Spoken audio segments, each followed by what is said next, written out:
Je vais prier maintenant Son Excellence Karamoko Jean-Marie Traoré, dit Albinos Noir, ministre des Affaires étrangères, de la coopération régionale et des Burkinabés de l'extérieur à prendre la parole.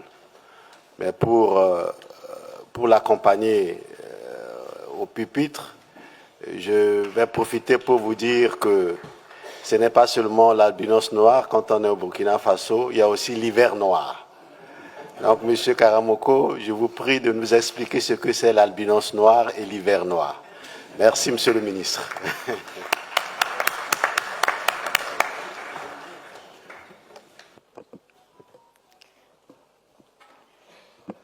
Merci, Monsieur le ministre, chers amis. Une présentation claire et synthétique sur l'albinos et l'hiver viendra certainement après. Mais ce matin, je pense qu'on va se focaliser sur le document de stratégie. Excellences, Monsieur le ministre des Affaires étrangères, de la coopération, de l'intégration africaine et des Togolais de l'extérieur, cher ami Robert Doucet, cher frère Diop, cher doyen Sangaré, monsieur l'envoyé spécial, le représentant spécial du secrétaire général des Nations Unies, monsieur le représentant spécial de la MISAEL, mesdames et messieurs les ministres, distingués délégués, envoyés et représentants, mesdames et messieurs. Monsieur le ministre, inutile de vous dire que je suis heureux et honoré de partager ce cadre consacré à la réflexion aussi cruciale que stratégique pour le Burkina Faso en tant que pays sahélien, mais aussi pour la Confédération des États du Sahel, un espace sahélien d'opportunités et d'espoir. Ils auront l'opportunité de le faire à ma suite, mais je voudrais aussi, au nom de mes homologues du Mali, mon frère Diop, et du Niger, mon doyen Sangaré, vous remercier pour l'invitation qui nous a été adressée. Je saisis l'opportunité pour vous féliciter pour cette initiative.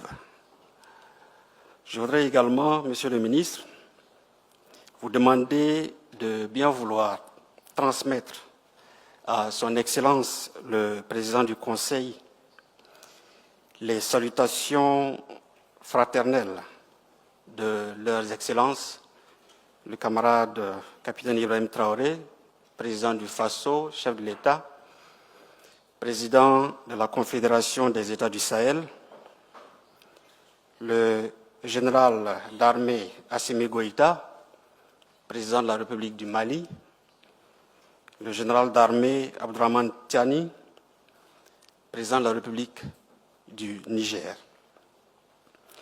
En conviant ce cadre, je pense que le Togo reste fidèle à sa vocation de terre de dialogue et de solidarité.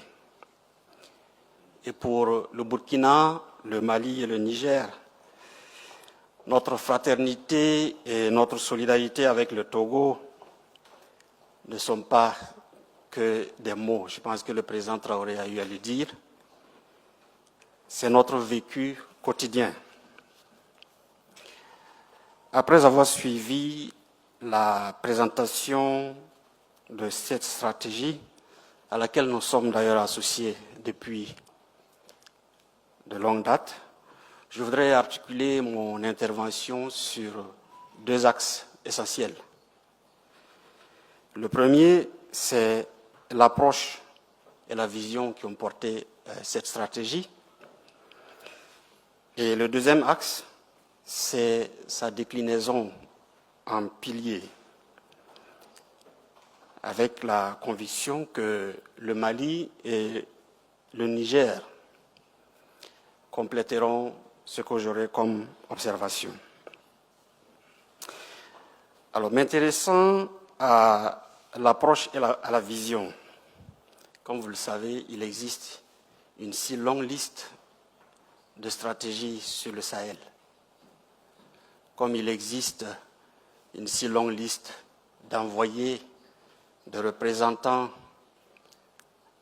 sur le Sahel et pour le Sahel. J'en ai dénombré des dizaines. Et toutes mettant au cœur les intérêts du Sahel, la solidarité, les priorités pour les Sahéliens. Il y a aussi une si longue liste de stratégies élaborées si loin du Sahel, pour les Sahéliens, mais sans les Sahéliens. Et je crois que l'approche du Togo se démarque par cette vision qui veut que l'efficacité de la stratégie soit bâtie sur une connaissance réelle du terrain, du contexte, des nuances culturelles et des sensibilités. Et le succès de toute stratégie est fondamentalement basé sur ces leviers.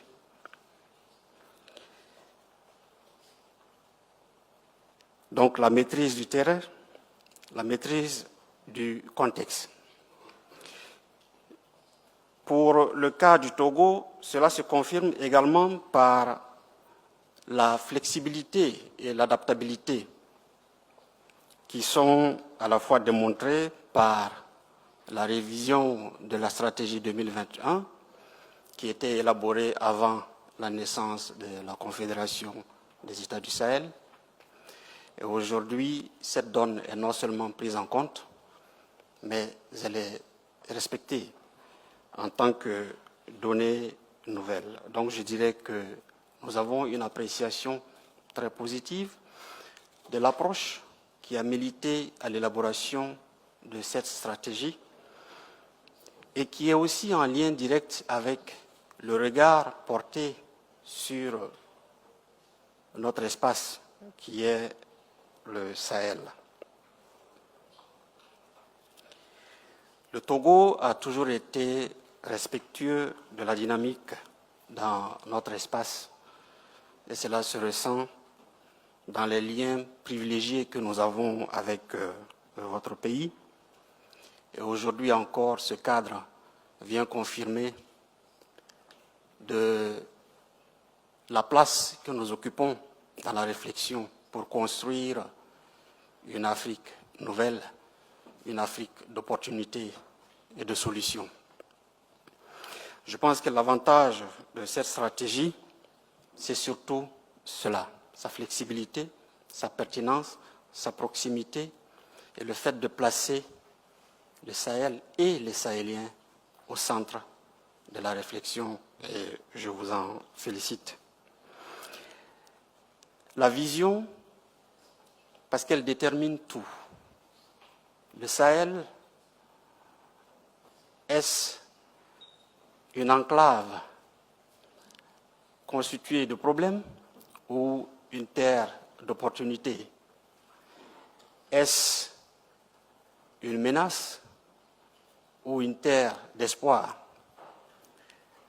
Est-ce une terre enclavée ou un espace de connexion, une passerelle?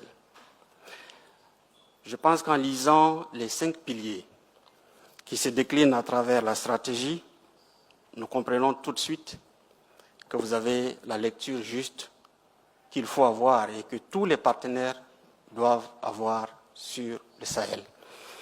Et cette lecture, c'est quoi?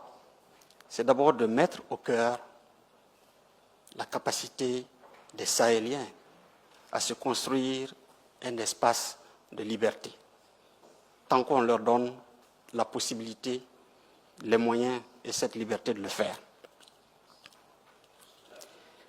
Le deuxième, c'est de garder toujours en association intime l'espace sahélien et les populations sahéliennes.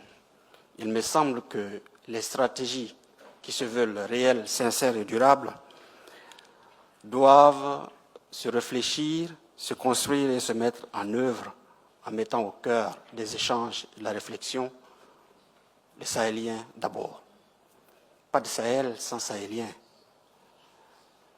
Et les nombreuses stratégies qui existent sur le Sahel et que nous découvrons au fil du temps, malheureusement, beaucoup sont élaborées dans des contextes loin du Sahel. Et beaucoup de réflexions continuent de se mener très loin du Sahel, dans un contexte souvent totalement différent. Ce cadre nous donne l'opportunité justement de faire cette invite à faire confiance aux capacités de nos États, aux capacités des Sahéliens à réfléchir, à construire, à mettre en œuvre, à accompagner et à évaluer des programmes pour leur propre destinée.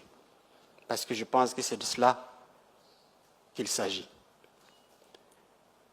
Le Togo, en conviant ce cadre, ouvre une nouvelle approche et montre la voie à suivre pour les stratégies qui, certainement de bonne foi, ont été élaborées en mettant au cœur, j'en suis sûr, les priorités des Sahéliens.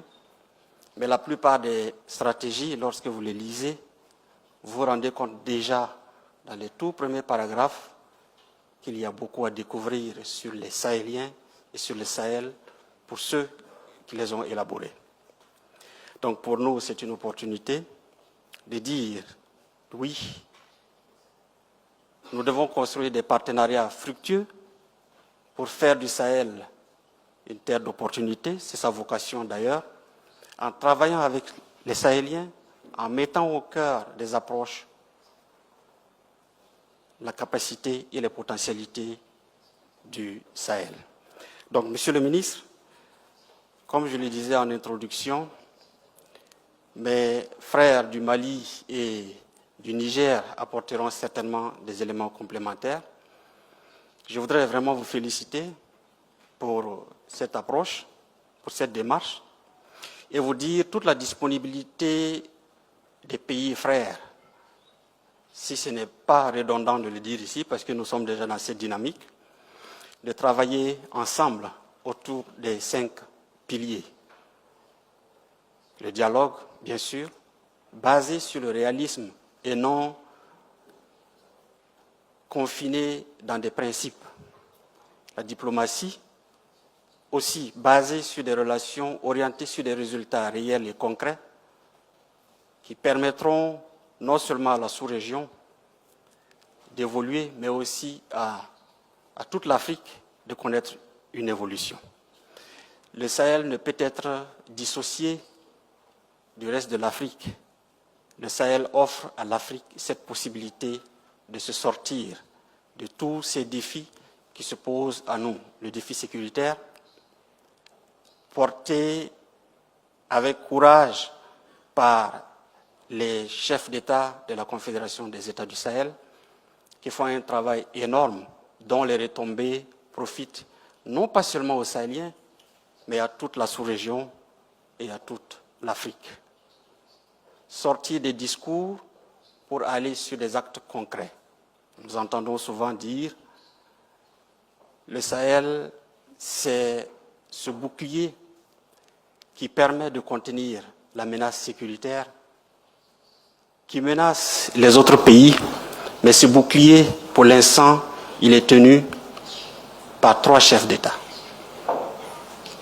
Incompris ou suffisamment mal compris, mais qui assument avec responsabilité leur mission. Je ne serai plus long, je voudrais terminer encore en vous renouvelant notre plaisir à partager ce cadre et je vous donne rendez-vous certainement sur l'albinos que vous attendez. Merci.